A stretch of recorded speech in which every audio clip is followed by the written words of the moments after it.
ഇന്നത്തെ കഥ മാനിന്റെ ബുദ്ധി. ഒരു കാട്ടിൽ ഒരു കിട്ടുമാനും മുയലും സുഹൃത്തുക്കളായിരുന്നു. മുയൽ ഒരു ദിവസം ഒരു മരക്കീഴിൽ ഉറങ്ങുകയായിരുന്നു. ആ സമയം കാട്ടിലൂടെ അലഞ്ഞു തിരിഞ്ഞ സിംഹം മുയൽ കിടന്നുറങ്ങുന്നത് കണ്ടു. അപ്പോഴാണ് കിട്ടുമാൻ അത് കണ്ടുകൊണ്ട് വന്നത്. അയ്യോ, മിട്ടുവിനെ എങ്ങനെയെങ്കിലും രക്ഷിക്കണം.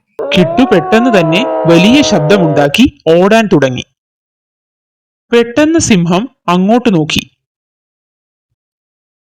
അതൊരു മാനാണല്ലോ, ഇന്നത്തെ കാര്യം കുശാലാകും. സിംഹം മുയലിനെ വിട്ട് മാനിന്റെ പുറകെ ഓടി. അങ്ങനെ കുറച്ചു ദൂരം സിംഹം മാനിന്റെ പിന്നാലെ ഓടി. എന്നിട്ടും മാനിനെ പിടിക്കാൻ കഴിഞ്ഞില്ല. ഓടി തളർന്ന സിംഹം തിരികെ നടന്നു. ആ മുയലിനെ തന്നെ ശാപ്പിടാം. സിംഹം മരച്ചുവട്ടിനടുത്തേക്ക് നടന്നു. ശബ്ദം കേട്ട് മുയൽ ഓടിയിരുന്നു.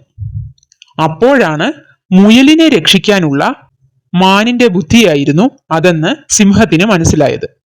അങ്ങനെ ബുദ്ധിമാനായ മാനിന്റെ ഇടപെടൽ കൊണ്ട് നമ്മുടെ മിട്ടുമുയൽ രക്ഷപ്പെട്ടു. കുറെ കാലം അവർ സുഹൃത്തുക്കളായി കാട്ടിൽ ജീവിച്ചു.